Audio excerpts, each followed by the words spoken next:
Welcome friends. कैसे हैं आप सब लोग? आई होप आप सबकी यूपीएससी की तैयारी अच्छी चल रही है। स्वागत है आगाज सीरीज में भाई सिविक टू सिविल, आपका प्रिय चैनल। आज हम मई महीने की इकोनॉमिक सेक्शन की, ध्यान रखना है, मई महीना और सेक्शन कौन सा है?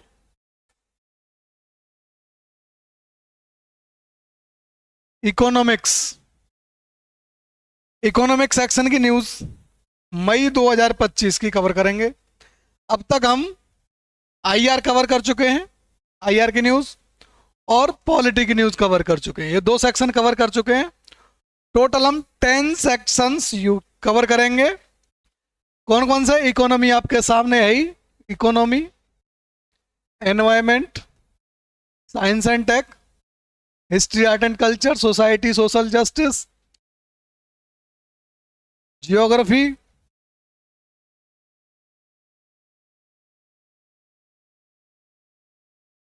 एक, दो, तीन, चार, पाँच, छ, सात, आठ, और एक होगा मिसलेनियस। 9 टॉपिक हैं ये टोटल। हर महीने में 9 टॉपिक, 9 सेक्शंस के न्यूज़ कवर करेंगे। सबसे रिलेवेंट जो न्यूज़ होगी उस महीने में, उस सेक्शन में, वो कवर करेंगे। अगर आप चाहेंगे तो एमसीक्यू साथ में ला सकते हैं, एमसीक्यू का अलग सेशन भी ला सकते हैं। लेक्चर लेंदी हो जाता है कभी कभी, इसलिए उसका एमसीक्यू में ड्रॉप आउट कर देता हूँ। अगर आप चाहेंगे कि एमसीक्यू साथ कराओ तो इररिस्पेक्टिव ऑफ लेंथ, हम चाहे एक सेक्शन को ही, इकोनॉमिक को, 2 पार्ट में कवर करेंगे 1 घंटे में, लेकिन हम कोशिश करेंगे कि फिर एमसीक्यू साथ रखें। अब ये आपकी डिमांड के ऊपर है कि आप किस फॉर्मेट में डिमांड करते हैं, कि पहले टॉपिक पढ़ा दें, एक साथ एमसीक्यू करा दें, या एक टॉपिक एक एमसीक्यू। जो भी आपकी डिमांड होगी, मैं फ्लेक्सिबल हूं अडॉप्ट करने के लिए, ठीक है? तो आप अपनी डिमांड कमेंट बॉक्स में शेयर कर सकते हैं। आज के इस लेक्चर में हम किन किन टॉपिक्स पर एक नज़र डालेंगे, आप देख लीजिए। सबसे पहले रेयर अर्थ मैग्नेट्स, ये देखेंगे। फिर पीरियडिक लेबर फोर्स सर्वे, इससे रिलेटेड कोई न्यूज़ आई है, क्या है वो देखेंगे। फिर ह्यूमन डेवलपमेंट इंडेक्स रिलीज हुई है, कुछ इंडिया को रिलेटेड फाइंडिंग्स आई थी, इसलिए ज़रूरी हो जाता है। फ्यूचर एंड ऑप्शंस को रिलेटेड क्या अपडेट था वो देखेंगे। इकोनॉमिक कैपिटल फ्रेमवर्क आरबीआई का क्या है, कैसे बना, कब बना, किसकी रिकमेंडेशन पर बना, क्या इसका मेन प्रोविजन है वो देखेंगे। लिबरलाइज्ड रेमिटेंस स्कीम क्या है, क्यों है, क्या नया प्रोविजन है, क्या नया अपडेट है, करंट अफेयर में क्यों जरूरी है। फिर देखेंगे NITI Aayog report on MSME, MSME पर नीति आयोग ने क्या रिपोर्ट फाइंडिंग करी है। फिर रेमिशन of duties and taxes on the exported products, road tax एक स्कीम है, उसको देखेंगे। फिर ग्रीन म्यूनिसिपल बॉन्ड एक स्कीम है, उसको देखेंगे क्या है। फिर fair and remunerative price FRP क्या है, क्यों है, ये देखेंगे। In comparison with MSP, MSP से एफआरपी कैसे अलग है, ये समझने की कोशिश करेंगे।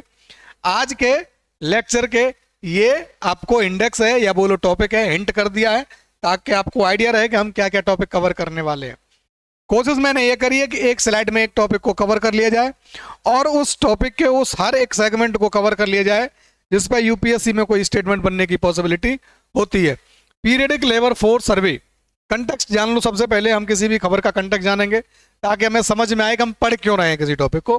तो इसका कंटेक्स्ट है कि अनएम्प्लॉयमेंट जो है वो 5.1% है, किसके लिए? वुमेन के लिए, लेबर फोर्स है ना। अनएम्प्लॉयमेंट बढ़ा है, राइजेज 5.1% वुमेन का लेबर जो अनएम्प्लॉयमेंट है वो बढ़ा है, according to PLFS, periodic labour force survey के हिसाब से वुमेन के, वुमेन्स का अनएम्प्लॉयमेंट रेट जो है 5.1% बढ़ गया है। तो ये एक इंपॉर्टेंट अपडेट था, इसी बहाने पीएलएफएस को आपको पढ़ना है, पीरियडिक लेबर फोर्स सर्वे। तो इसका नाम क्या है? पीरियडिक लेबर फोर्स सर्वे, जैसा कि आपके सामने ही है। कौन कंडक्ट करता है इसको? सबसे पहले एजेंसी का नाम तो आपको याद रखना है, ministry of statistics and programme implementation, MSOPI, MOSPI। क्या प्रोवाइड करता है ये? मतलब क्या प्रोवाइड करता है? तो labour force periodic participation rate, कि जितनी हमारी लेबर फोर्स है उस लेबर फोर्स में से आपको ध्यान रखना है, एक होती है पॉपुलेशन। पॉपुलेशन का मतलब हुआ जितनी भी आबादी है, पॉपुलेशन में से लेबर फोर्स निकालते हैं। कैसे निकालेंगे लेबर फोर्स को? लेबर फोर्स निकालनी है तो पॉपुलेशन में से डिपेंडेंट्स को हटा दो, डिपेंडेंट्स को घटा दो। डिपेंडेंट्स कौन होते हैं? 0 से 18 ईयर तक के बच्चे और 60 ईयर से ऊपर के एल्डरली पीपल, इन्हें घटा देते हैं, वर्क फोर्स बचता है। ठीक है, तो ये है मेजर वर्क फोर्स। पॉपुलेशन में से डिपेंडेंट्स को हटा दो तो लेबर फोर्स आ गया आपके पास। सैंपलिंग, पीएलएफएस की सैंपलिंग कैसे होती है? तो monthly estimates for the both, कौन कौन कवर होता है? रूरल भी और अर्बन भी। तो अगर सैंपलिंग में क्वेश्चन आ जाए कि इसकी सैंपलिंग मंथली होती है केवल रूरल एरिया से या केवल अर्बन एरिया से, तो आप बोलेंगे नहीं, रूरल अर्बन दोनों एरिया से। ठीक है, अप्रोच क्या है इसकी? तो करंट वीकली स्टेटस के बेस पर ये काउंट करता है। करंट वीकली स्टेटस, हर हफ्ते में कितने लोगों को रोजगार मिल रहा है, इस बेसिस पर ये अप्रोच अडॉप्ट करके निकालता है। फ्रीक्वेंसी क्या है? तो साल में एक बार रिलीज होता है। कोई बोले साल में 2 बार रिलीज होता है, साल में 3 बार रिलीज होता है, तो कब बोलेंगे आप? नहीं भाई, ये साल में केवल एक बार रिलीज होता है, एनुअल फ्रीक्वेंसी है। तो ये है आपका पीएलएफ से रिलेटेड इंफॉर्मेशन जो आपको यूपीएससी के प्रीलिम्स में एक क्वेश्चन बनने की पॉसिबिलिटी है। आइए, ह्यूमन डेवलपमेंट इंडेक्स, ये हमारा दूसरा टॉपिक है आज का। कंटेक्स्ट क्या है? तो recently United Development Programme UNDP क्या रिलीज किया है? Human development index SDR report 2025। SDR report 2025 मई में रिलीज हुई। अब उसी कंटेक्स्ट में हमको एचडीआई को समझना है। तो सबसे पहले समझो कि डेवलप किसने करी थी, कंफ्यूजन नहीं होना है। महबूब उल हक, ये एक पाकिस्तानी इकोनॉमिस्ट थे, 1990 में पाकिस्तानी इकोनॉमिस्ट थे। कहाँ के? पाकिस्तान के। डेवलप उन्होंने करी थी। पब्लिश कौन करता है? तो UNDP, United Nation Development Programme, इसको पब्लिश करता है। फ्रीक्वेंसी याद रखनी है, एनुअल होती है इसकी फ्रीक्वेंसी, मतलब साल में एक बार रिलीज होती है ये रिपोर्ट। कैलकुलेशन मेथड जो है वो आपको मिलेगा जियोमेट्रिक मीन। मीन जो है वो एक होता है अरिथमेटिक, अरिथमेटिक, और एक होता है जियोमेट्रिक, जियोमेट्रिक मीन। तो इस पर बेस्ड नहीं है अरिथमेटिक मीन पर, जियोमेट्रिक मीन पर बेस्ड है ये। आप कमेंट बॉक्स में बता सकते हो इन दोनों में अंतर। आप हमें इन दोनों के बीच में अंतर कमेंट बॉक्स में बता दीजिए कि इन दोनों के बीच में क्या डिफरेंस है। की डायमेंशंस, किन डायमेंशन? 3 डायमेंशन है। कितनी है? 3 डायमेंशन होती हैं, एक हेल्थ, एक एजुकेशन और एक स्टैंडर्ड ऑफ लिविंग। कितनी डायमेंशन है? 3 डायमेंशन है। ठीक है, अब इनको मेजर करने के लिए क्या इंस्ट्रूमेंट अपनाया जाता है? तो हेल्थ को मेजर करने का इंस्ट्रूमेंट इसमें है लाइफ एक्सपेक्टेंसी एट बर्थ। जन्म के समय पे बच्चे की आयु कितनी एक्सपेक्टेड है, ये बताएगी, हेल्थ के इंडिकेटर को मापती है। एजुकेशन कैसे नापते हैं? तो expected year of schooling for children, बच्चा है 5 साल का, 3 साल का, तो उसकी एक्सपेक्टेशन आज से हम कितनी एक्सपेक्ट कर रहे हैं कि 10 साल पढ़ेगा, 12 साल पढ़ेगा, 15 साल पढ़ेगा, 18 साल पढ़ेगा, एक्सपेक्टेड ईयर है ना, कम से कम ग्रेजुएशन तक।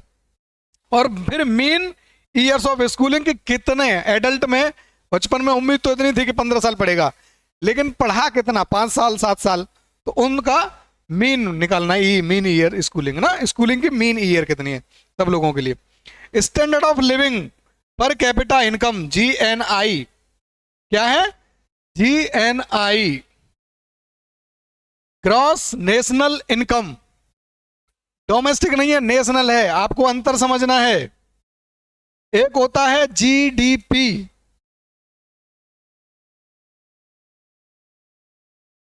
एक होता है जीडीपी। ध्यान रखना है, जीडीपी को काउंट नहीं करता ये, पर कैपिटा जीडीपी नहीं। पर कैपिटा GNI,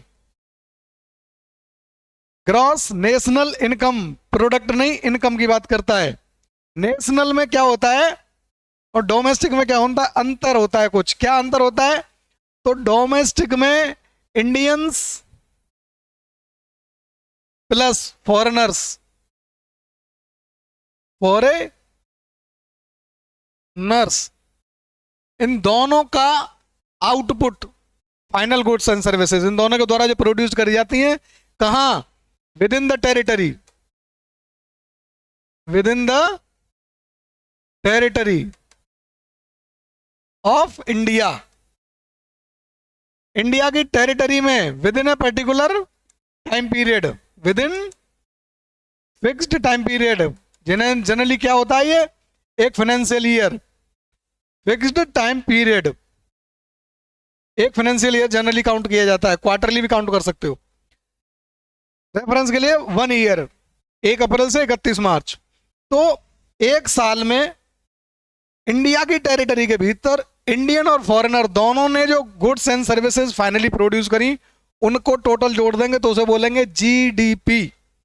लेकिन केवल इंडियंस की बात करेंगे, फॉरेनर्स को हटा देंगे। केवल इंडियंस के द्वारा जो प्रोडक्ट, फाइनल प्रोडक्शन है किसका, गुड्स एंड सर्विसेज का, विद इन ए ईयर, ये होता है national income, gross national income. ठीक है, गॉट द पॉइंट। तो किसको बेस बनाता है? GDP को नहीं, GNP को, GNI, ग्रॉस नेशनल प्रोडक्ट है, gross national income. I hope you got the point. Third, आज का इसमें थर्ड से पहले इसी का एक अगला सेगमेंट कि जो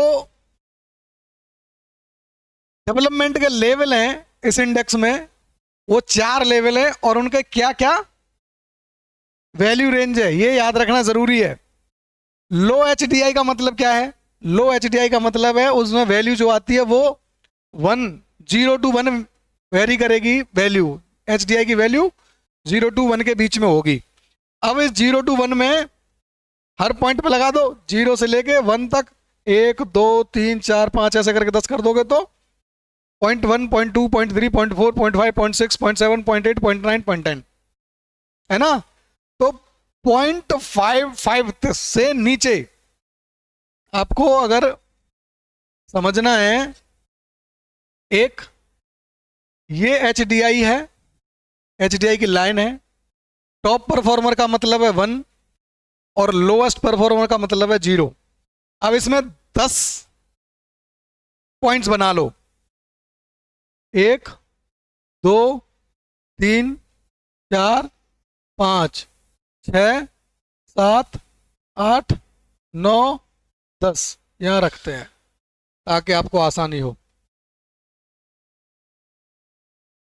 0.1 0.2 0.3 0.4 0.5 0.6 0.7 0.8 0.9 और 1,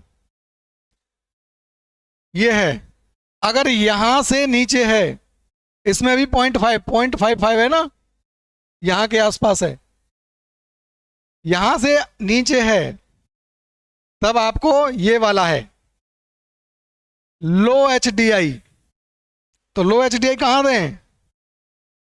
लो HDI है ये है लो HDI। ठीक है, लो HDI। आगे लो HDI के फिर है मीडियम HDI। तो 0.55 से लेके 0.699 तक, यहां से लेके 0.699, मतलब यहां से और ये वाला पॉइंट, इसमें है मीडियम, ध्यान रख लोगे, ये है मीडियम HDI। फिर हाई, हाई कहां से कहां तक है? 7 से लेके 7.99 तक, ये है हाई, 7 से लेके 0.99 तक, यहां तक 7.99, सॉरी 8 तक।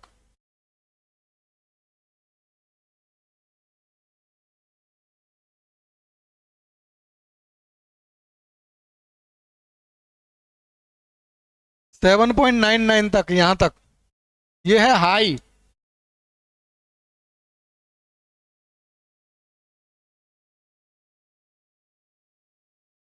7.99 तक, फिर वेरी हाई 8 और 8 के अबव, यहां से लेकर यहां तक ये है very high. What the point? Low, medium, high और वेरी हाई। इंडिया कहां पर होगा? यहां होगा कि यहां होगा?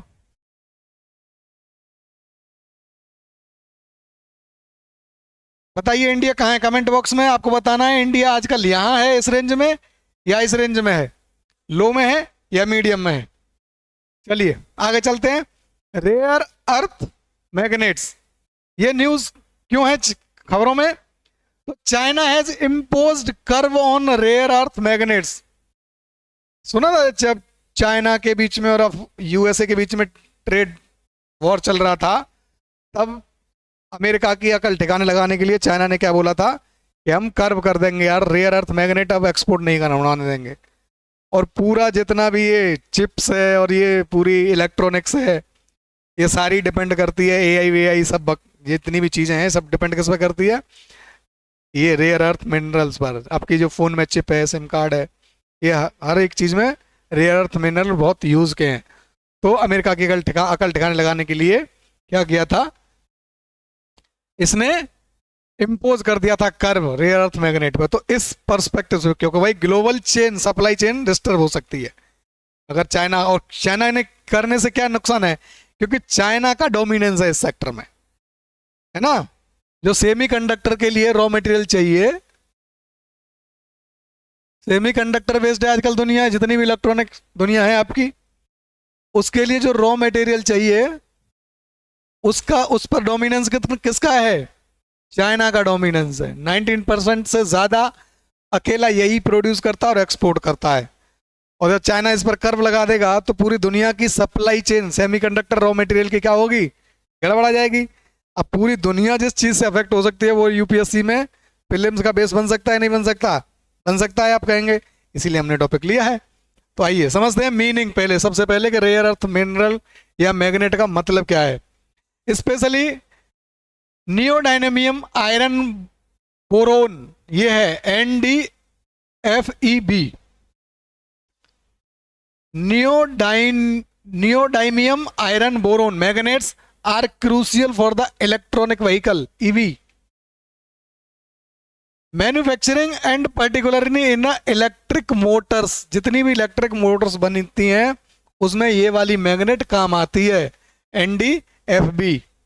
आप याद रखना है इसको, कल को कोई पूछ ले ये जो इलेक्ट्रिक EV व्हीकल है उसमें जो मोटर बनती है उसमें कौन से एलिमेंट का यूज होता है, तो आपको बताना है नियोडाइमियम आयरन बोरोन।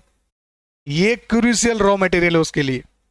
प्रॉपर्टीज, क्या प्रॉपर्टीज है इसकी? They provide strong magnetic field required for the efficient and powerful electronic Motors including traction Motors that drive EVs। तो जितनी भी EV क्रांति चला रहे हैं हम, है ना, तो EV क्रांति के लिए जो रॉ मटेरियल है रेयर अर्थ मैग्नेट, इसकी 90% से ज्यादा सप्लाई कौन करता है? अकेला चाइना। और चाइना ने बोल दिया क्या कि हम इस पर कर्व करेंगे इसके एक्सपोर्ट पर, इसलिए जरूरी था इस न्यूज को हमारे लिए लेना। Occurrence, China has nearly monopoly, मैं तो 90% ही बोल रहा था, मोनोपोली मतलब एकाधिकार, दूसरा कोई कॉम्पिटेंट है ही नहीं, अकेला डोमिनेंस रखता है over these rare earth mineral magnets. इसलिए हाहाकार मचा और इसलिए खबर हमारे काम की बन जाती है। रेयर अर्थ एलिमेंट्स अगर ब्रीफ में जानने की कोशिश करें तो 17 सबस्टेंसेस हैं ये total, found in the abundance. ये पाए तो अबंडेंस में जाते हैं अर्थ क्रस्ट में, लेकिन इनको रेयर कौन बनाता है? रेयर बनाता है इनको उस जिस फॉर्म में पाए जाते हैं उससे केमिकली इसको अलग करना। मेटलर्जी पढ़ी है, मेटलर्जी में आयरन के फॉर्म में तो मिलता नहीं है ना, एक रॉ फॉर्म में मिलता है, उसमें से आयरन को अलग करते हैं। तो ऐसे ही इसको अलग करना आयरन की तरह आसान नहीं है, ये रेयर है, इसको अलग करना जिस फॉर्म में ये पाए जाते हैं रेयर अर्थ मिनरल्स हैं तो बहुत, अर्थ क्रस्ट में इनकी भरमार है, लेकिन इनको केमिकली सेपरेट करना वो रेयर है, उसके लिए जो टेक्नोलॉजी चाहिए वो रेयर है, इसलिए इनको रेयर अर्थ मिनरल कहते हैं। तो दो कंसेप्ट हैं। तो ये रेयर किस पर्सपेक्टिव से है, आपसे अगर कोई पूछ ले ये रेयर अर्थ मिनरल जो है वो रेयर किस पर्सपेक्टिव से है, प्रेजेंस की वजह से, तो आप बोलेंगे नहीं भाई प्रेजेंस तो बहुत है इनकी, अवेलेबिलिटी तो बहुत है। तो किस वजह से रेयर है, ये रेयर है सेपरेशन मेथड या सेपरेशन टेक्नोलॉजी, सेपरेशन मेथड या सेपरेशन टेक्नोलॉजी बोल सकते हो आप, कि जो इन्हें सेपरेट करने के लिए टेक्नोलॉजी चाहिए, मेथड चाहिए, वो रेयर है, इसलिए इनको रेयर अर्थ मिनरल कहा जाता है। ऐसा वो कोई भी एस्पेक्ट जो इस टॉपिक पर आ सकता था, मैंने एक स्लाइड में कोशिश करी है क्रिस्प से क्रिस्प, अब इससे ज्यादा क्रिस्प नहीं कर सकता। कोशिश कर रहा हूं एक्सप्लेन करने की कि आपको आसान शब्दों में कॉम्प्लेक्स चीजें समझ में आ जाएं, ठीक है, आपकी कंसेप्चुअल क्लैरिटी भी बनती रहे और फैक्चुअल इंफॉर्मेशन भी आपके पास ठीक ठाक हो। अगला फ्यूचर्स एंड ऑप्शंस, कंटेक्स्ट क्या है न्यूज जान लो पहले। तो सेवी का जो चेयरमैन है उसने एक कंसर्न रेज किया था, क्या, over the rising risk associated with the F and Os, future and options, as most of the individuals who invested in them are losing money। सेवी के चेयरमैन का कंसर्न यह था कि इस फ्यूचर एंड ऑप्शंस में जो लोग इन्वेस्ट कर रहे हैं उनका पैसा रातों रात उड़ जाता है। इस पर कंसर्न रेज किया एक सेवी के चेयरमैन ने। तो ये कंसेप्ट किसका है, इकोनॉमिक्स का है। अब इकोनॉमिक्स के बेसिक में आपको जानना चाहिए कि ये फ्यूचर एंड ऑप्शंस होते क्या हैं। न्यूज में रहा है इसलिए हमने करंट का स्टैटिक का टॉपिक करंट के तौर पे बना दिया। अब व्हाट आर दे, क्या है दोनों, तो फ्यूचर एंड ऑप्शंस क्या है, डेरिवेटिव्स है। अब ये डेरिवेटिव क्या वाला है भाई, डेरिवेटिव क्या होता है, ये डेरिवेटिव हमें ये समझा कि future and option derivative, derivative ही क्या होता है, बेसिक क्वेश्चन तो यही बनता है। A derivative is a financial contract, क्या है, financial contract whose value depend on the price of an underlying assets। समझ में आ रहा है, डेरिवेटिव मतलब है अपनी वैल्यू नहीं है, इसके पीछे जो कोई असेट है उससे ये वैल्यू ड्राइव करता है अपनी। जैसे सोना इसके पीछे हो तो सोने का फ्यूचर एंड ऑप्शन बनेगा। ऑयल है, ऑयल के वे पैसा जैसे बदलेगा वैसे इस ऑयल का जो डेरिवेटिव फ्यूचर एंड ऑप्शंस होगा उसको उसका भी प्राइस बदलेगा। तो ऑयल के बेस पर, अब ऑयल तो डायरेक्ट बेचेंगे खरीदेंगे नहीं, ऑयल तो ईरान वॉर चल रहा है तो ऑयल का प्राइस ऊपर नीचे हो रहा है, तो ऑयल के ही फ्यूचर एंड ऑप्शंस। अब मान लो किसी को ऑयल में इन्वेस्ट करना है आज, क्योंकि ईरान वॉर चल रहा है, लोगों को लग रहा है और क्रूड ऑयल के पैसे बढ़ेंगे, दाम बढ़ेंगे, तो इसमें अभी इन्वेस्ट कर लो, फायदा होगा। तो अब ऑयल में निवेश करना है तो साधन क्या चाहिए, ऑयल में निवेश करने के लिए साधन जो देगा वो साधन का नाम है फ्यूचर एंड ऑप्शंस। समझ में आया, मतलब मैं ऑयल में निवेश करना चाहता हूं, आप ऑयल में निवेश करना चाहते हैं, तो ऑयल में जिस बहाने, जिस मीडियम, जिस माध्यम के माध्यम से आप इन्वेस्ट करेंगे उसी को कहते हैं फ्यूचर एंड ऑप्शंस। डेरिवेटिव है, अपनी वैल्यू कहां से ड्राइव कर रहा है, ओरिजिनल एक असेट से। असेट क्या है, वो ऑयल हो सकता है, गोल्ड हो सकता है, वही है crude oil, natural gas, like stocks, stock indices, commodities, commodity भी हो सकती है, स्टॉक भी हो सकता है। जैसे कोई बोले कि पीडब्ल्यू का शेयर आया था अभी, तो पीडब्ल्यू के शेयर में इन्वेस्ट करना है उसे, और वो शेयर अवेलेबल नहीं है, तो उनके बेस पर फ्यूचर एंड ऑप्शंस बनेंगे।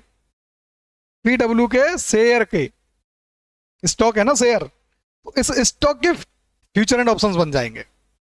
तो बेस में क्या है, उसके बेस में असेट है, असेट क्या है, स्टॉक, और उसके बेस पे बन जाएगा अगला डेरिवेटिव, तो future and options. I hope you might got the point. आगे फ्यूचर और ऑप्शन दोनों को अलग अलग समझ लो कि फ्यूचर क्या होता है और ऑप्शन क्या होता है। फ्यूचर के वर्ड में ही फ्यूचर है, इसका मतलब है कि आप खरीदते समय, आप अगर फ्यूचर खरीद रहे हैं तो आप खरीदते समय ही ये वादा कर रहे हो कि एक फ्यूचर की डेट पर मैं आपको बेचूंगा और आपको वापस खरीदना पड़ेगा। फ्यूचर का नाम ही फ्यूचर है, जो खरीद रहा है वो ये वादा करेगा कि पर्टिकुलर डेट को मैं आपको बेचूंगा, और जो बेच रहा है उसको ये वादा देना पड़ेगा कि मैं आपसे वापस खरीदूंगा। फ्यूचर में एक डेट आएगी, तो फ्यूचर की डेट का वादा है ये, उस डेट तक ये मेरा, उस डेट को फिर आपको खरीदना, चाहे पैसा गिरे चाहे पैसा इसका बढ़े या घटे, आपको उस डेट को खरीदना पड़ेगा जिस डेट के लिए आप फ्यूचर बेच रहे हो। तो यहां आपके पास कोई अल्टरनेटिव नहीं, नहीं नहीं नहीं, मैंने तो उम्मीद लगाई थी पेट्रोल के दाम बढ़ेंगे, ये तो घट गए तब मैं नहीं बेचूंगा। नहीं भाई, अब आपको बेचना पड़ेगा। ये एक तरह का सट्टा है, जो गांव में सट्टा बोलते हैं ना, सट्टा लगाया, तो ये एक तरह का सट्टा है। अगर आपने उम्मीद करी थी कि पेट्रोल के दाम, क्रूड ऑयल के दाम अप्रैल 5 तक बढ़ेंगे, और आप आज 30 मार्च पर हैं, हफ्ते भर बाद की डेट में आपने फ्यूचर खरीद लिया। आपको उम्मीद थी कि ईरान वॉर चल रहा है तो क्रूड ऑयल के दाम बढ़ेंगे, लेकिन 2 अप्रैल को ही प्रेसिडेंट ट्रंप बोले कि हम वॉर को खत्म करते हैं और प्राइस उसके धड़ाम से आगे नीचे करेंगे। अब 5 अप्रैल को आपने उम्मीद करी थी कि ये क्रूड ऑयल के प्राइस जो आज 140 प्रति बैरल डॉलर है, ये बढ़ के 200 प्रति बैरल डॉलर हो जाएगा, लेकिन घट के वो आ गया 80 प्रति बैरल डॉलर पर, प्रति बैरल $80 पे आ गया। तो आज 140 से घट गया 60, लेकिन आपको बेचना पड़ेगा। तो ये फ्यूचर डेट का है।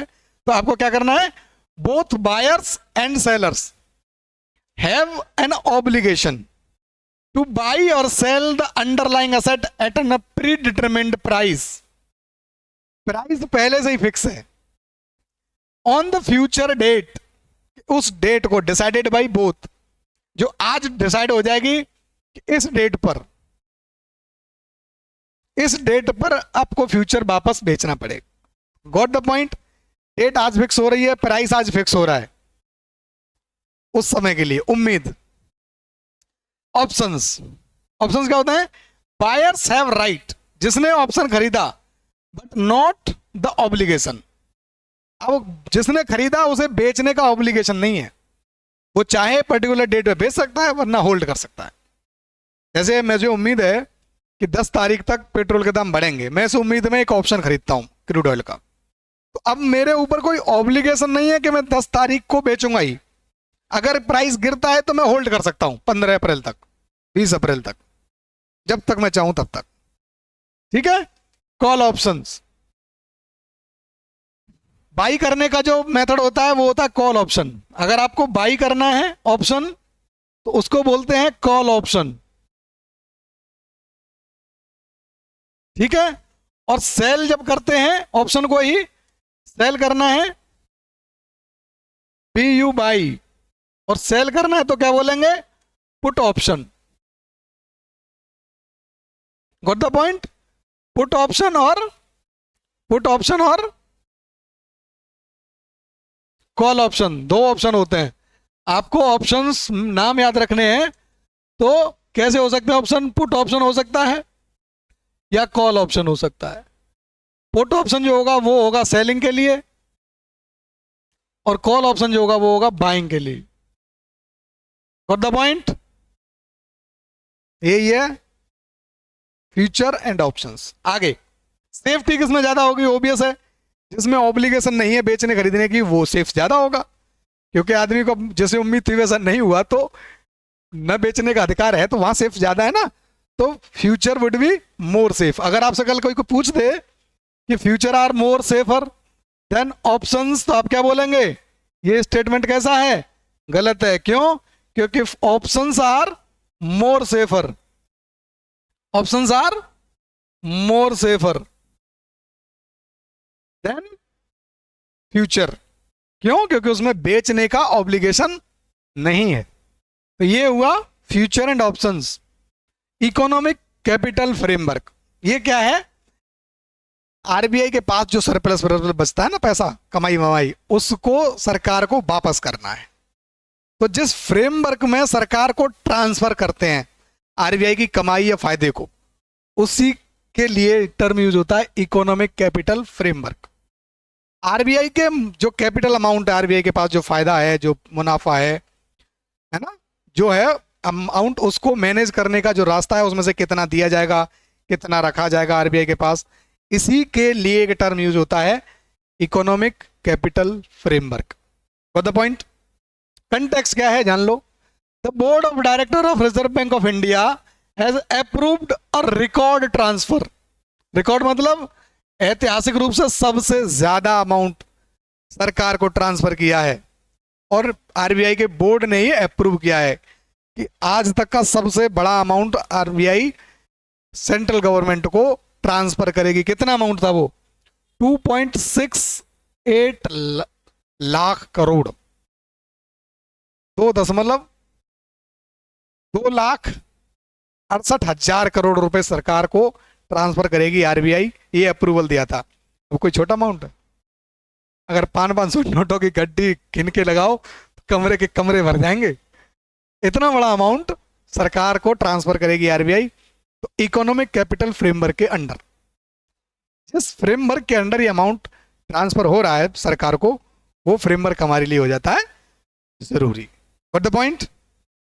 ठीक। किस फाइनेंशियल ईयर में मतलब ट्रांसफर किया गया? 2024-25 में। याद रखने की जरूरत नहीं, यूपीएससी के एस्पिरेंट को ये भी पता रहना है कि क्या चीज याद रखनी है क्या नहीं। रेफरेंस के लिए है, यूपीएससी में सवाल नहीं आएगा, इस वाली डेट पर सवाल नहीं आएगा, इस अमाउंट पे भी सवाल नहीं आएगा। आई होप, जहां तक मेरी यूपीएससी की समझ है 5-7 अटेम्प्ट देने के बाद, क्योंकि बहुत फैक्चुअल सवाल वो नहीं पूछता है। फ्रेमवर्क में सवाल पूछेगा तो उसके लिए मैंने आपके लिए इन्फॉर्मेशन रखी है। क्या इन्फॉर्मेशन है?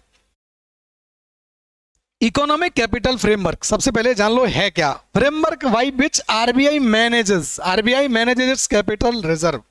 आरबीआई का जो कैपिटल रिजर्व है, जिस फ्रेमवर्क के अंडर उसे मैनेज करती है, and determines the surplus it can transfer to the government of India.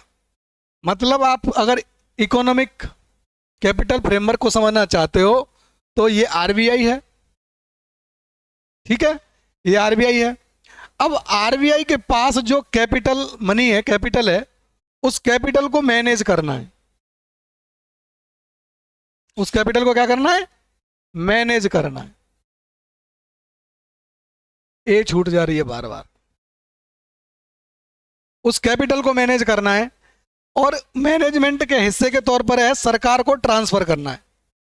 इस कैपिटल अमाउंट में से मैनेज करना है, प्लस उसमें से सरकार को ट्रांसफर करना है कि कितना करना है। तो ये दोनों काम जिस फ्रेमवर्क के अंडर होते हैं उसी को बोलते हैं economic capital framework. Got the point? चलो, बेस्ड किस पर बेस्ड है ये? तो रिकमेंड किसने किया था? यहां रखना है, बिमल जालान कमेटी। बैंकिंग से रिलेटेड इंडिया में कई कमिटीज बनी है, आपको कमेंट बॉक्स में बताना है कि बैंकिंग सेक्टर से रिलेटेड कितनी कमेटी है। बैंकिंग सेक्टर कमिटीज आपको बतानी है कमेंट बॉक्स में। रिवाइज कर लो, जो मैं बताता चलता हूं, हिंट देता चलूंगा।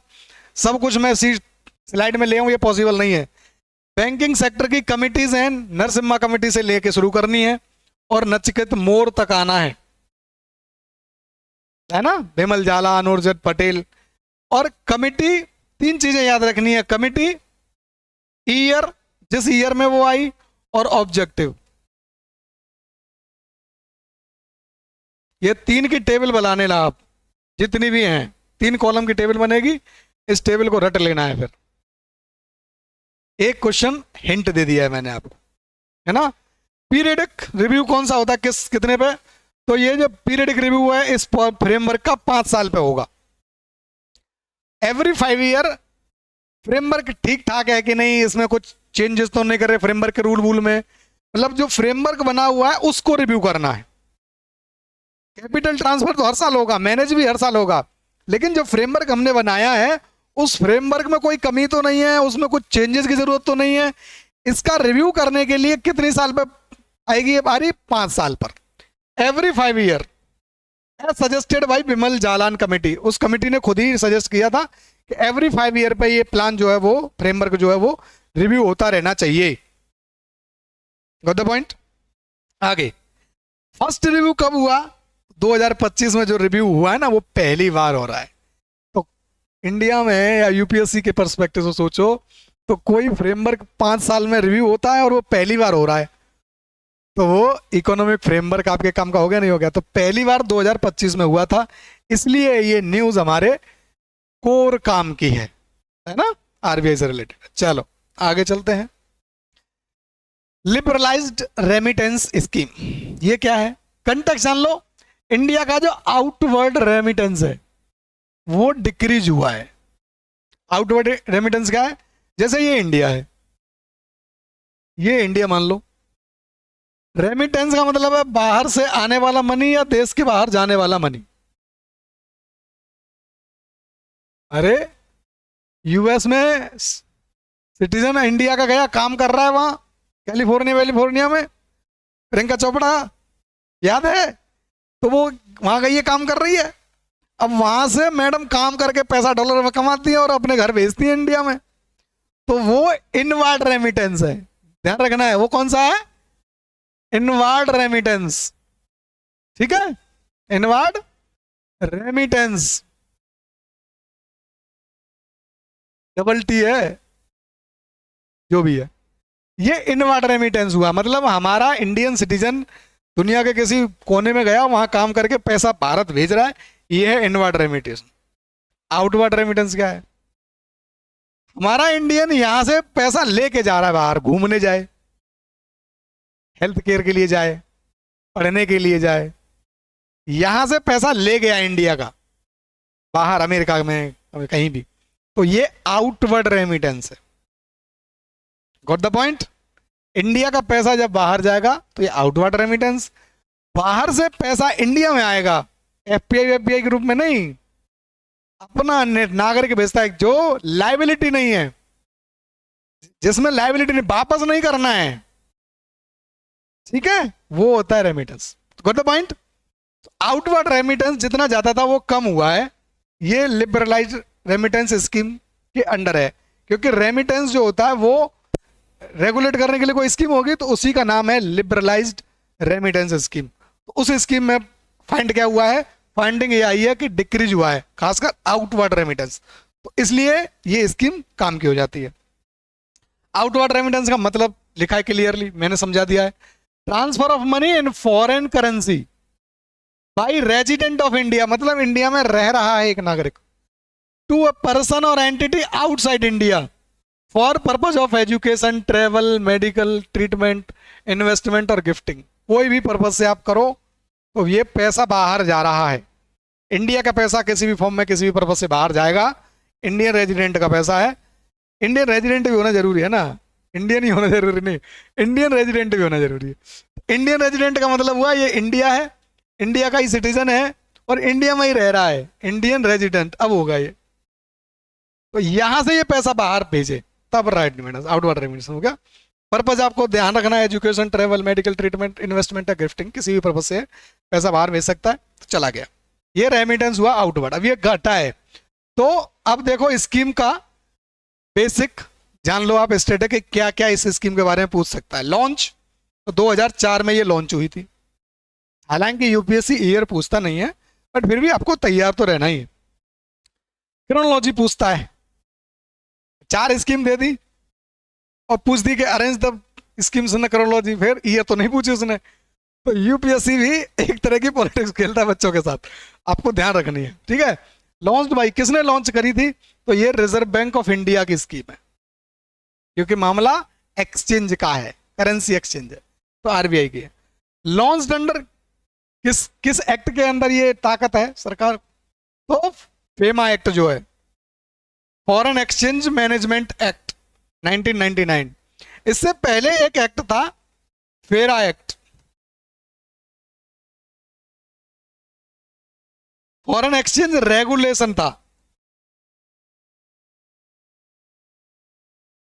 उसको रिप्लेस करके मैनेजमेंट लाया था लिबरल करने के लिए, है ना, एक्सचेंज ज्यादा वादा ला सकते थे इसलिए। अपर रेमिटेंस कैप कितना है, कितना मैक्सिमम आदमी भेज सकता है भारत से बाहर? तो इनिशियली था ये $25,000, शुरुआत में 2004 में जब लाए थे हम, और अब कितना है ये? 2.5 लाख, इकाई, 2.5 सैकड़ा, 1000, 10,000, लाख, तो 2.5 लाख, 2.5 लाख क्या रुपये, डॉलर, तो आप बोलेंगे डॉलर। 2.5 लाख डॉलर तक एक साल में, एक फाइनेंशियल ईयर में आप भेज सकते हो बाहर, रेमिटेंस स्कीम के तहत, ठीक है। एमएसएमई सेक्टर पे एक खबर है, क्या खबर थी? तो कंटेक्स्ट ये था कि नीति आयोग ने एक रिपोर्ट रिलीज करी है एमएसएमई पर, और बड़ी शॉकिंग खबर है इसमें। शॉकिंग खबर क्या है वो आगे पता चलेगा। पहले तो जान लो रिपोर्ट का ही हिस्सा कि क्या क्या मामला है। Share of micro units, MSME का मतलब जानते हो, माइक्रो, स्मॉल, मीडियम। तो ये है माइक्रो, ये है स्मॉल और ये है मीडियम। तो इस एमएसएमई में जितनी भी एमएसएमई इंडिया में है उनमें सबसे ज्यादा कौन सी यूनिट है, तो माइक्रो यूनिट है। कितनी? 97%। प्रीलिम्स में हो सकता है सवाल आपसे ना पूछे, लेकिन मेंस में आप अगर इस तरह के फैक्ट कोट करके आओगे तो आपके आर्गुमेंट ऑथेंटिक बनेंगे और एज ले लेंगे आप दूसरे कॉम्पिटिटर से। जैसे मैं लिखूं केवल ये कि in MSME sector micro section has highest number of units, मैंने बस इतना लिखा। और आपने लिख दें कि among the MSME sector micro sector has highest with 97% of the unit of the total MSME units. आपके स्टेटमेंट को, स्टेटमेंट मेरा भी सही है, स्टेटमेंट आपका भी सही है, लेकिन आपका स्टेटमेंट ज्यादा ठीक है, ज्यादा एक्यूरेट है, ज्यादा ऑथेंटिक है, तो आपको नंबर मुझसे थोड़े से ज्यादा मिलेंगे। जैसे मुझे 4 मिल सकते थे तो आपको 4.5 मिलेंगे उसी आंसर में, सेम आंसर, सेम इंफॉर्मेशन लगभग, केवल 90% 7 का डाटा आपने डाल दिया। तो ये जो डेटा है प्रीलिम्स में पूछे ना पूछे, लेकिन मेंस में आपको याद रखना है और मेंस में लिख के आएंगे तो आपका काम हो जाएगा। मीडियम का जो शेयर है वो है 0.3%, ठीक है। और स्मॉल का जो शेयर है वो है 2.7%। माइक्रो, स्मॉल, मीडियम तीनों का, तो माइक्रो में सबसे ज्यादा, स्मॉल में उससे कम और मीडियम में उससे कम। तो हो सकता है प्रीलिम्स में क्रोनोलॉजी पे सवाल पूछ ले, क्रोनोलॉजी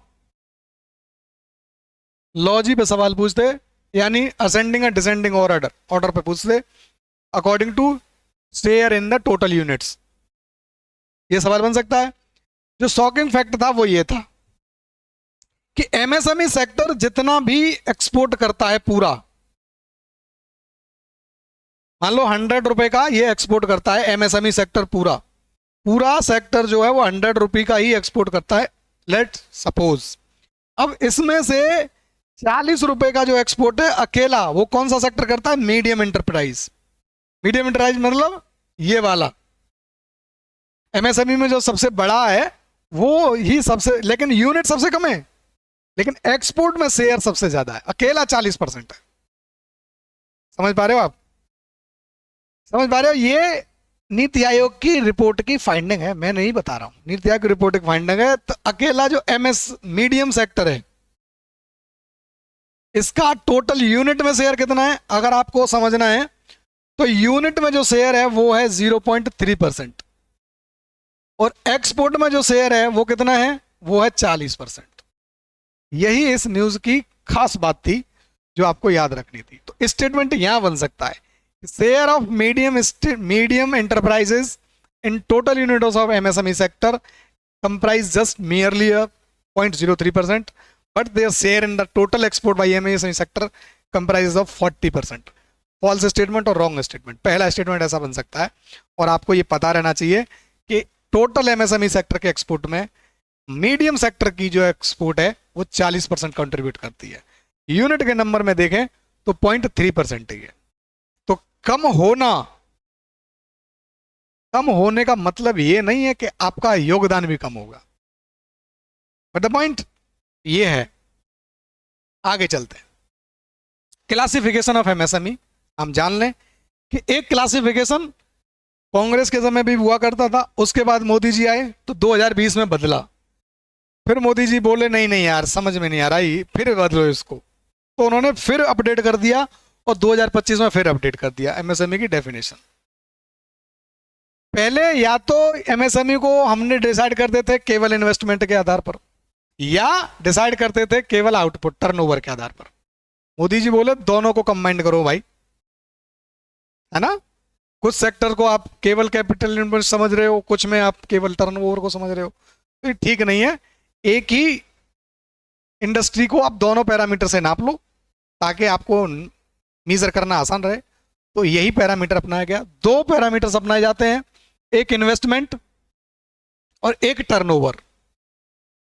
पहले दोनों अलग अलग सेक्टर्स के लिए बनाए जाते थे। टर्नओवर सर्विस सेक्टर के लिए बनाया जाता था, और कैपिटल जो कैपिटल डेंस मतलब कैपिटल ओरिएंटेड इंडस्ट्री है उसके लिए इन्वेस्टमेंट मॉडल अपनाया जाता। मोदी सरकार आई, दोनों को कंबाइन कर दिया कि आप इन्वेस्टमेंट भी देखिए या टर्नओवर भी देखिए, दोनों एक साथ देख सकते हैं। क्या है माइक्रो का? 2020 वाला तो नहीं पूछेगा, आप पढ़ लीजिए यहां से। कंपैरेटिव मोड में पूछ सकता है कि 2020 में इसके लिए ये पैरामीटर था, 2025 में ये हो गया, तो आप जान लीजिए माइक्रो में जो इन्वेस्टमेंट है, माइक्रो होने के लिए, किसी यूनिट को माइक्रो होने के लिए 2020 में ये शर्त थी कि नॉट एक्सीडिंग 1 करोड़ रुपए। मोदी जी से पहले ये लाख में हुआ करती थी, 5 लाख 7 लाख के आसपास। तो मोदी जी ने डेफिनेशन तो चेंज करी है, बड़ी करी है ना, ताकि फंड ज्यादा दिए जा सके छोटी छोटी यूनिट्स को। जो इन्वेस्टमेंट है वो 1 करोड़ से ज्यादा नहीं होना चाहिए। अब ये बढ़कर कितना हो गया है? तो ये अब 2.5 करोड़ हो गया है इन्वेस्टमेंट। माइक्रो यूनिट को डिफाइन करना है इन्वेस्टमेंट के पर्सपेक्टिव से, तो आपको अब बताना है कि अब इसकी जो अपर कैप है कि 2.5 करोड़ से ज्यादा इन्वेस्ट नहीं होना चाहिए। 0 से लेकर 2.5 करोड़ तक इन्वेस्टमेंट है तो आपकी यूनिट मानी जाएगी माइक्रो। पहले ये कितना हुआ था अमाउंट? 1 करोड़। कब? 2020 तक, है ना। 2020 से लेकर 2024 तक ये रहा है 1 करोड़। 2025 में कर दिया मोदी जी ने 2.5 करोड़। टर्नओवर 5 करोड़ नहीं होना चाहिए था तब, अब टर्नओवर 10 करोड़ बढ़ा दिया है। मतलब टोटल लेन देन उस यूनिट का पूरी साल भर में 5 करोड़ नहीं होना चाहिए था पहले, 2020 से 2025 के बीच। अब 25 से कर दिया है कि अब ये टर्नओवर जो है आपका 10 करोड़ पार नहीं करना चाहिए, तब तक आप माइक्रो यूनिट काउंट करे जाओगे। जैसे आप चाय का ठेला लगा लेते कोई एक आदमी, या आप कोई दुकान खोल लेते हैं मोमोज की अच्छी सी, है ना। आजकल तो चाय वाला बहुत चल रहा है। वो एक लड़का जो चाय बेचता था, पता नहीं क्या नाम था, बहुत फेमस हो गया बिल गेट्स को चाय पिलाकर, क्या नाम है उसका जो भी है। तो वो अगर ऐसा कोई आदमी है जो पूरे साल भर में लेन देन 10 करोड़ से ऊपर नहीं कर रहा, तो उसकी यूनिट को क्या कैटेगराइज करेंगे हम? Micro unit. दोनों याद रखने हैं, इन्वेस्टमेंट के लेवल पर 2.5 करोड़ और टर्नओवर के लेवल पर। टर्नओवर का मतलब समझ रहे हो ना, लेन देन, फायदा नहीं। हाँ, टर्नओवर का मतलब है ये कंपनी है, एक यूनिट है, दुकान है कोई, तो इस ये जितना भी पैसा खर्च करती है अपने रॉ मटेरियल को लेने के लिए और बेचने के बाद जितना ये पैसा प्राप्त करती है, ये दोनों मिला दो, ये है टर्नओवर। और खर्चे में से, इनकम में से खर्चा घटा दो, तो जो बचा प्रॉफिट या लॉस, वो होता है प्रॉफिट और लॉस। मान लो इनकम हुई 100 रुपए की और खर्चा हुआ 110 रुपए का, तो कंपनी को क्या हुआ? लॉस। और इनकम हुई 200 रुपए की और खर्चा था 150 रुपए का, तो प्रॉफिट कितना हुआ? 50 रुपए। इसकी बात नहीं कर रहा वो, ये 200 का आना और 150 का जाना, ये हुआ 350, तो ये है टर्नओवर। What the point? तो ना वो 200 की बात कर रहा है, ना 150 की, ना 50 की, क्या किसकी बात कर रहा है? इन 350 की। पूरी कंपनी का जो लेन देन है, पूरी साल भर में जितना लिया उतना दिया, सब मिला दो, वो होता है टर्नओवर, है ना। तो ये टर्नओवर की बात कर रहा है। टर्नओवर कितना होना चाहिए? 10 करोड़ पूरी साल भर में, तब तक आप माइक्रो माने जाओगे, है ना। माइक्रो में टैक्स बेनिफिट ज्यादा मिलते। फिर है स्मॉल, इसका क्या है? नॉट एक्सीडिंग 10 करोड़ रुपए। इन्वेस्टमेंट आपका 10 करोड़ पार नहीं करना चाहिए। और टर्नओवर कितना हुआ करता था? 50 करोड़। 2025 से पहले, 2020 से 2025 के बीच में ये था 10 करोड़ से 50 करोड़, मतलब इन्वेस्टमेंट 10 करोड़ और टर्नओवर 50 करोड़। 2025 में बदल दिया और इसे इन्वेस्टमेंट के लेवल पर ले गए, 25 करोड़ तक आप इन्वेस्ट कर सकते हो, तब तक आपकी यूनिट रहेगी क्या? स्मॉल। अगर आप 25 करोड़ तक का इन्वेस्ट करते हो तब भी आपकी यूनिट कौन सी रहेगी? स्मॉल ही रहेगी अभी भी। और टर्नओवर ये बढ़ा के कर दिया, 50 करोड़ से डबल करके कितना कर दिया? 100 करोड़ टर्नओवर।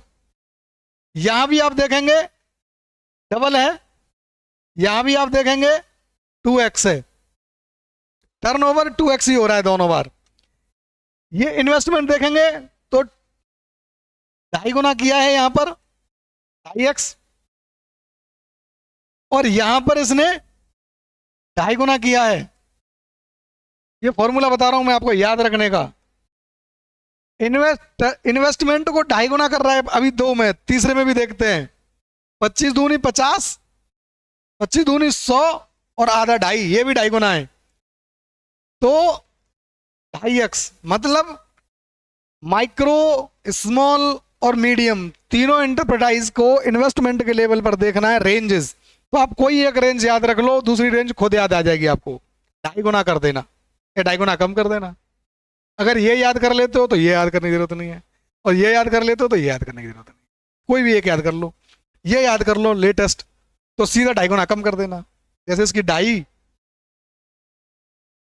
करोड़ है इन्वेस्टमेंट, तो 2.5 का भाग कर दो, जितना आएगा 1, तो 1 करोड़ थी उसमें लिमिट इन्वेस्टमेंट की। ऐसे ही टर्नओवर हर एक जगह 2 गुना हुआ है। ये 250 करोड़ है तो ये 500 करोड़ हो रहा है, आप देखो 2x। तो टर्नओवर के मामले में 2 गुना किया है, और इन्वेस्टमेंट के मामले में 2.5 गुना किया है। कोई एक याद रख लो, आपका काम हो जाएगा। पुराना याद रख लोगे तो ज़्यादा बेहतर है, ताकि आप पुराना भी याद रखोगे, नया भी याद रहेगा। नया याद करोगे तो कैलकुलेट करने में दिक्कत होगी, इसलिए पुराने को याद करो। 2 गुना और 2.5 गुना का, 2.5 गुना और 2 गुना का गुना लगा दो। अब मैं आपको सिंपली कर दूं, माइक्रो, स्मॉल और मीडियम। 2020 में इन्वेस्टमेंट और टर्नओवर, 2025 का आप निकाल लेंगे आराम से, कैलकुलेट कर लेंगे। इन्वेस्टमेंट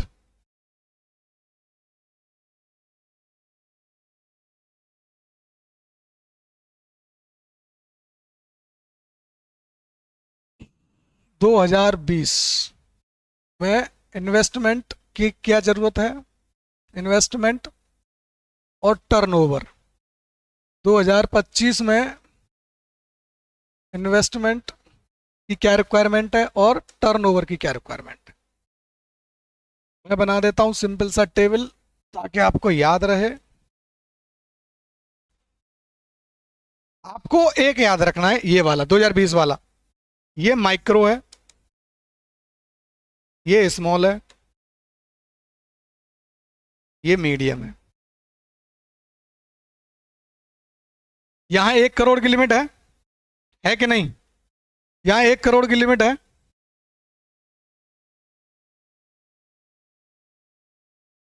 एक, 10 और 50।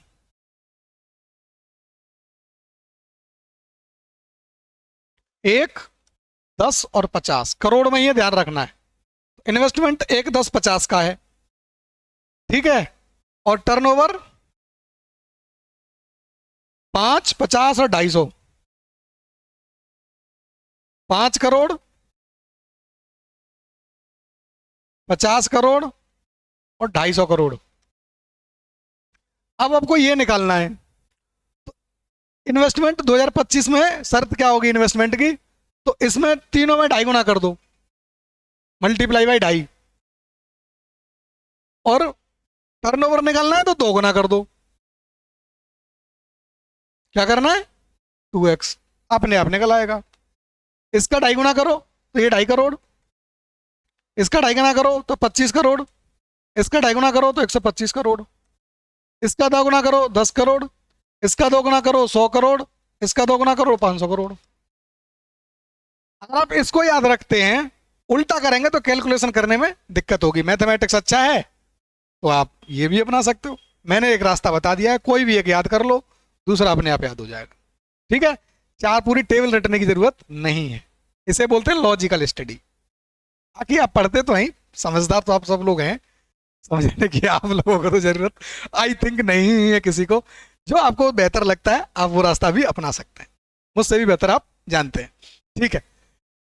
अगला टॉपिक है रेमिशन of duties and taxes on exported products, road tap scheme है। कंटेक्स्ट जान लो पहले इसका। कंटेक्स्ट है कि government of India has announced restoration of benefits under the रेमिशन of the duties and exported product scheme, तो रिस्टोर करा है। जो बेनिफिट पहले मिलते थे बीच में छीन लिए होंगे सरकार ने, फिर अब रिस्टोर कर दिए। जो बेनिफिट मिलेंगे वो मिलेंगे अब आपको। क्या है ये स्कीम? बेनिफिशियरी कौन हो सकता है इस स्कीम का, ये जान लो पहले।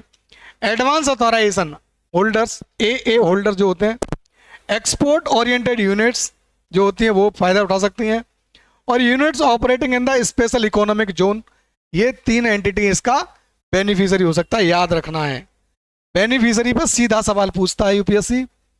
बेनिफिशियरीज हमेशा पूछता है, किसी भी स्कीम के बेनिफिशियरी अगर फिक्स्ड हैं तो वो एक इंपॉर्टेंट टॉपिक हो जाता है यूपीएससी के लिए सवाल फ्रेम करने के लिए। Got the point? Taxes covered issued as, taxes कौन कौन से कवर्ड है इसमें? तो आपको ध्यान रखना है, सेंट्रल टैक्स भी कवर्ड है, स्टेट टैक्स भी कवर्ड है, और लोकल टैक्स भी कवर्ड है। तो एक स्टेटमेंट यहां बन सकता है कि रोड टैक्स स्कीम में केवल सेंट्रल टैक्सेस यूज है, कवर्ड है नहीं भाई, सबसे फायदा मिलेगा आपको। सरकार फायदा आपको सबसे देगी, सेंट्रल टैक्सेस से भी छूट देगी, स्टेट टैक्स से भी छूट देगी, और लोकल टैक्स से भी छूट देगी। अगर आप रोड टैक्स, ये कौन सी है, रोड टैप स्कीम का बेनिफिशियरी है। तो इश्यू कैसे इश्यू करी जाती है ये? इश्यूड एज, समझ में आ रहा है? हाँ समझ में आ रहा होगा। ट्रांसफरेबल इलेक्ट्रॉनिक स्क्रिप है, ट्रांसफरेबल इलेक्ट्रॉनिक स्क्रिप है, जिसे मिली है वो ट्रांसफर कर सकता है दूसरे को। ट्रांसफरेबल है, ये वर्ड आपको ध्यान रखना है, ट्रांसफरेबल, ये वर्ड याद रखना है कि ट्रांसफरेबल है। मीडियम इलेक्ट्रॉनिक है, ये भी याद रखना है। हाथ में पर्ची नहीं दी जाएगी, इलेक्ट्रॉनिकली जनरेट करके दे दिया जाएगा टोकन टाइप में। कौन इश्यू करता है इस स्क्रिप्ट को? तो सीबीडीटी नहीं, central board of indirect taxes and customs, CBIC. ध्यान रखेंगे इस ऑर्गेनाइजेशन का नाम, जो इसको ट्रांसफरेबल स्क्रिप्ट को जारी करता है। वो कौन जारी करता है? तो central board of indirect taxes and customs, CBIC. ये था।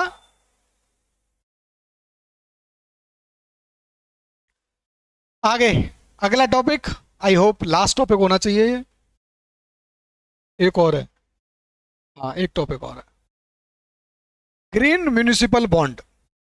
क्यों न्यूज में है? तो स्वच्छ भारत मिशन आपने सुना होगा, अब कितना इसमें स्वच्छ हुआ है ये तो आप ही जानते हो। इंदौर कई साल तक लगातार टॉप करता रहा, और उसी शहर में 2025 में लोग गंदा पानी पी के मर गए। 25 की बात है, 26 की बात है, कमेंट बॉक्स में बताओ। सबसे सुंदर साफ शहर में लोग नाले का गंदा सीवेज का पानी पी के मर जाते हैं। ये है हमारे अभियानों की और सफलताओं की कहानी। जो इंदौर साल दर साल स्वच्छ भारत अभियान में टॉप करता रहा, सबसे टॉप शहर में साफ सफाई के मामले में लोग गंदा पानी पी के मर गए।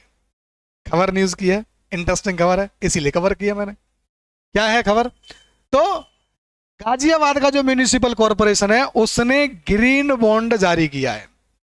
क्योंकि ये म्यूनिसिपल है तो ग्रीन बॉन्ड जो जारी करेगा उसके नाम से बना दिया है, म्यूनिसिपल ग्रीन बॉन्ड। जिसने जारी किया है वो है म्यूनिसिपलिटी। गाजियाबाद शहर है, अर्बन सिटी को चलाने के लिए एक बॉडी बनती है, उसे म्यूनिसिपलिटी बोलते हैं। तो म्यूनिसिपैलिटी ने एक बॉन्ड जारी किया, और बॉन्ड ग्रीन पर्पस के लिए जारी किया, इसलिए इसका नाम हुआ ग्रीन म्यूनिसिपल ग्रीन बॉन्ड। नाम में सब कुछ छुपा है। ग्रीन म्यूनिसिपल बॉन्ड का मतलब है, ग्रीन से मतलब है कि ग्रीन काम हो, सस्टेनेबल काम हो, साफ सफाई है, सोलर एनर्जी है ना। इस तरह के कामों के लिए अगर कोई पैसा उगाने के लिए आप कोई इंस्ट्रूमेंट बॉन्ड जारी करते हो तो इसे बोलते हैं ग्रीन बॉन्ड। पहली बात तो बॉन्ड क्या होता है? बॉन्ड एक ऐसी चीज है डिवेंचर टाइप का, कि मतलब एक इंस्ट्रूमेंट है, मुझे 1000 करोड़ रुपए चाहिए कंपनी चलाने के लिए। जैसे पीडब्ल्यू तो स्टॉक्स लाया है, 1000 करोड़ रुपए चाहिए, म्यूनिसिपल बॉन्ड है, म्यूनिसिपल कॉर्पोरेशन है। अब म्यूनिसिपल कॉर्पोरेशन को 1000 करोड़ रुपए चाहिए, पैसा लेना है, तो ये क्या बेचेगी? बॉन्ड बेचेगी कि भाई हम पे भरोसा करो, हम आपको इंटरेस्ट के साथ, इंटरेस्ट को यहां बोलते हैं कूपन, जीरो कूपन बॉन्ड आपने सुने होंगे, तो यहां इंटरेस्ट को बोलते हैं कूपन। तो हम फिक्स्ड इंटरेस्ट कर देंगे कि इतने इंटरेस्ट के बाद मैच्योरिटी पे आपको ये मिलेगा, आप हमारे बॉन्ड खरीद लो। क्योंकि हम अब इसके पीछे सोना चांदी पेट्रोल नहीं है, हमारे पर भरोसा करो बस, हम हैं, हम रहेंगे, हमारे बॉन्ड खरीद लो, ये होता है भरोसे का लेन देन। तो कंपनी या जो इंस्टीट्यूशन है, सरकार भी लाती है, म्युनिसिपल कॉर्पोरेशन, कंपनी भी ला सकती है बॉन्ड, है ना, बॉन्ड कंपनी भी ला सकती है। अब बॉन्ड लाई कंपनी, अब ये बॉन्ड ला रहा कौन, म्यूनिसिपैलिटी, तो म्यूनिसिपल लाया तो इसका नाम हो गया municipal.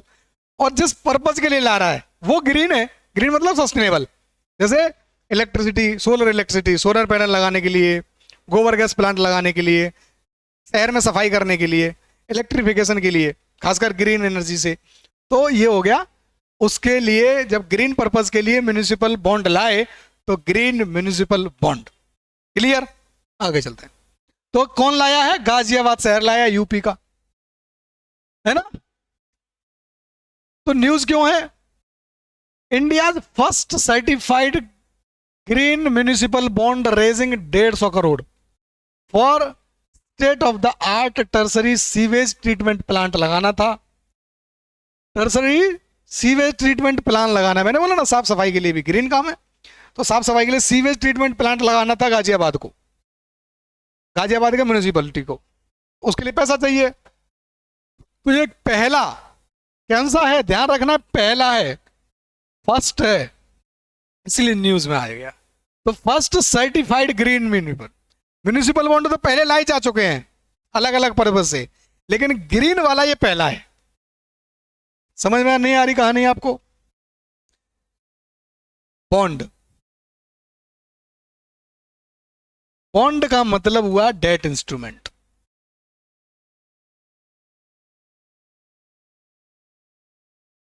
Debt instrument without any legal asset, कोई बैकिंग असेट नहीं है,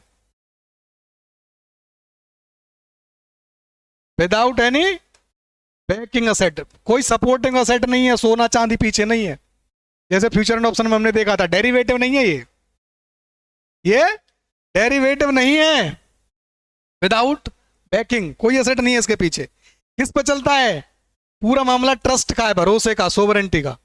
हम पे भरोसा करो भाई, हम कंपनी हैं, हम सरकार हैं, हम म्यूनिसिपल हैं, हम पे भरोसा करो, हम आपको बॉन्ड जारी कर रहे हैं।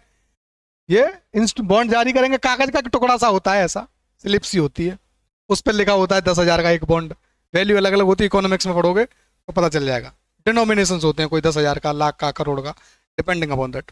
तो अब बॉन्ड का एक कागज का टुकड़ा है, एक नोट सा होता है, उसको देंगे, लोग इसको खरीद लेंगे। तो अब बॉन्ड इंस्ट्रूमेंट ऑफ डेट है, समझ में आया। अब इसे कौन जारी कर सकता है, गवर्नमेंट जारी कर सकती है, बैंक जारी कर सकती है, और कॉरपोरेशन भी जारी कर सकता है। बैंक, गवर्नमेंट, गवर्नमेंट कौन, तीन तरह की गवर्नमेंट है आपके पास, सेंट्रल गवर्नमेंट, स्टेट गवर्नमेंट और लोकल गवर्नमेंट। लोकल में तो म्यूनिसिपल है, म्यूनिसिपैलिटी है कि नहीं। तो म्यूनिसिपैलिटी अगर कोई बॉन्ड जारी कर रही है तो ये हो गया म्यूनिसिपल बॉन्ड, म्यूनिसिपल बॉन्ड। सरकार जब जारी करती है, सेंट्रल गवर्नमेंट, तो इसे बोलते हैं जी सैक, गवर्नमेंट सिक्योरिटी, जी सैक, गवर्नमेंट सिक्योरिटीज, है ना। तो गवर्नमेंट सिक्योरिटी कब बन जाती है ये, जब सरकार जारी करे, केंद्र सरकार। और म्यूनिसिपल बॉन्ड कब बन जाता है ये, जब म्यूनिसिपैलिटी जारी करे। अब म्यूनिसिपल बॉन्ड तो है, ये दो पर्पज से हो सकता है, एक ग्रीन पर्पज से, एक नॉन ग्रीन पर्पज से। जब ये ग्रीन पर्पज के लिए होगा तब इसका नाम हो जाएगा green municipal bond. Got the point और नॉट। ग्रीन म्यूनिसिपल बॉन्ड का मतलब है म्यूनिसिपैलिटी बॉन्ड जारी कर रही है, वो ग्रीन पर्पज के लिए, उससे उगाया हुआ पैसा ग्रीन पर्पज में यूज होगा, तो ग्रीन म्यूनिसिपल बॉन्ड। समझ में आया। कॉर्पोरेट जारी करेगा तो इसको अलग नाम देंगे, डिवेंचर बोल देंगे। क्या बोल देंगे, डिवेंचर। बैंक करेगी तो बैंक बॉन्ड बोलते हैं इसको, बैंक बॉन्ड। ठीक है, ये होता है। आगे चलते, बॉन्ड समझ में आ गया। बॉन्ड में ही एक नाम सुना होगा आपने, बॉन्ड में ही एक नाम सुना होगा, मसाला बॉन्ड।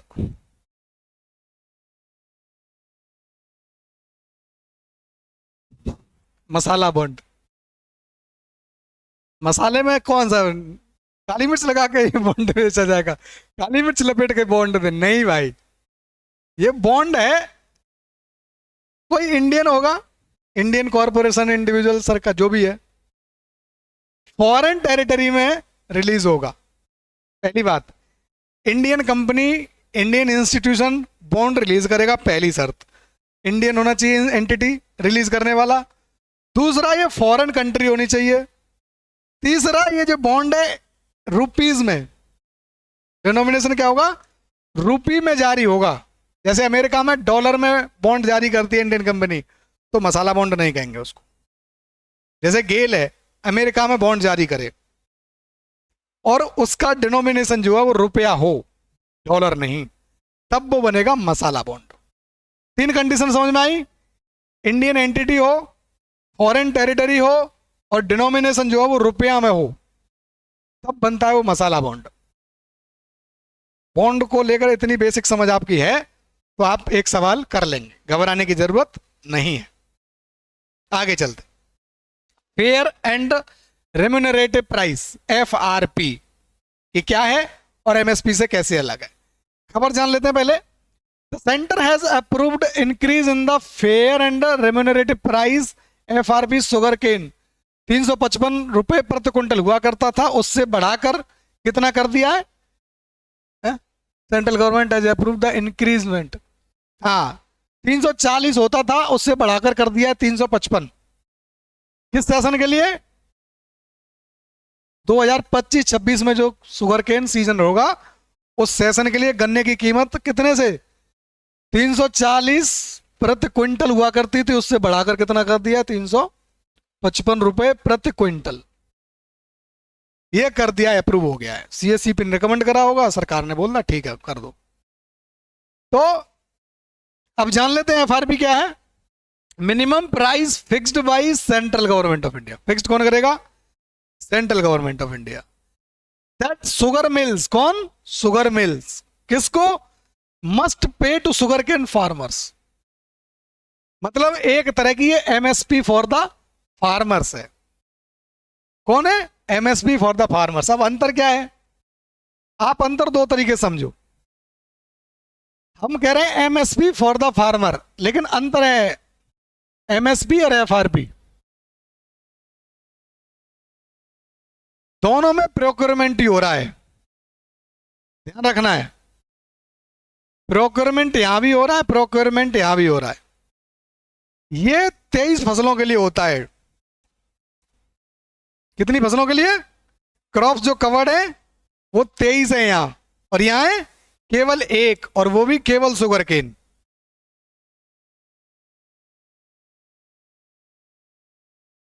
पॉइंट ऑफ डिफरेंस समझ में आया पहला। दूसरा, यहां बायर कौन होगा, यहां बायर होगी सेंट्रल गवर्नमेंट,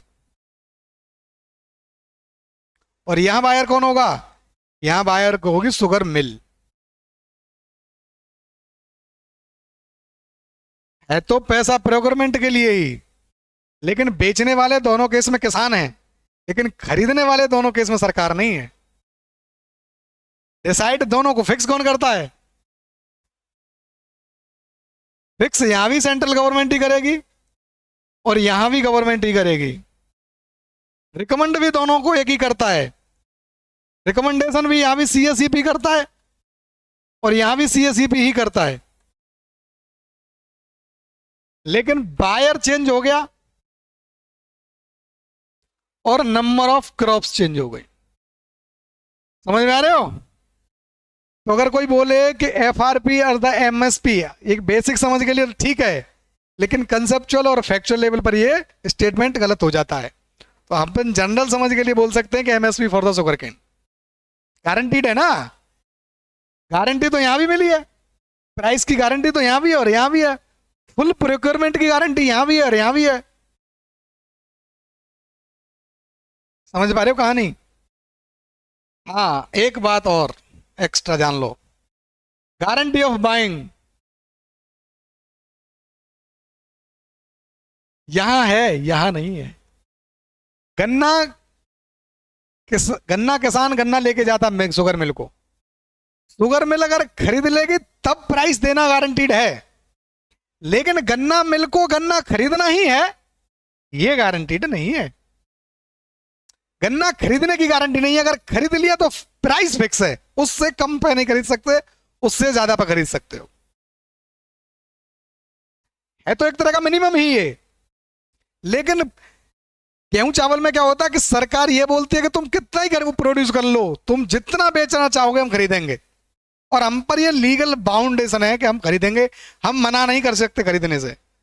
लेकिन गन्ना किसान अगर गन्ना लेके मिल के पास जाता है और मिल बोल रही है मेरे पास तो भाई काफी गन्ना है, तो सरकार ये नहीं कह सकती खरीद भाई जबरदस्ती। तो बाइंग करने की गारंटी एफआरपी में नहीं है। ये पॉइंट कंसेप्चुअल क्लैरिटी का है, समझ लेना है। Thank you. मतलब लेक्चर आज का फिनिश हुआ। इस पे मैंने हर एक पर एक एक एमसीक्यू भी बनाया है, प्रैक्टिस एमसीक्यू। आप चाहोगे, डिमांड करोगे तो हर एक टॉपिक पर है, दिखा देता हूं, है ना। अर्थ मैग्नेट पर है, पीएफएलएस पर है, पढ़ा था हमने, एचडीआई पर है, हमने पढ़ा था, है ना। रिगार्डिंग डेरिवेटिव्स हमने पढ़ा था, ऑप्शन ऑफ फ्यूचर में। इकोनॉमिक कैपिटल फ्रेमवर्क पर सवाल है, लिबरलाइज स्कीम हमने पढ़ी थी, उस पर भी सवाल है। एमएसएमई क्लासिफिकेशन पर भी सवाल है, हमने एमएसएमई सेक्टर पढ़ा था। रोड टैप हमने पढ़ा था, उस पर भी सवाल है। और consider following statement regarding the bond, bond पर भी सवाल हमने पढ़ा था, ग्रीन म्यूनिसिपल बॉन्ड पढ़ा था हमने। फिर हमने पढ़ा था स्टेटमेंट एफआरपी पर, उस पर भी सवाल है और आंसर की है। 10 सवाल हैं। अगर आप चाहेंगे कमेंट बॉक्स में आपको बताना पड़ेगा, अगर आप डिमांड करेंगे, कोई एक दो बच्चा भी डिमांड करता है तो मैं इन 10 के 10 क्वेश्चन को आपको प्रैक्टिस करवाऊंगा, लेकिन कब? जब आप डिमांड करेंगे। ठीक है, तो मिलते हैं अगले लेक्चर में। अगला लेक्चर जिस भी सब्जेक्ट का होगा, सेक्शन का होगा, देखते हैं कल क्या सेक्शन निकल के आता है।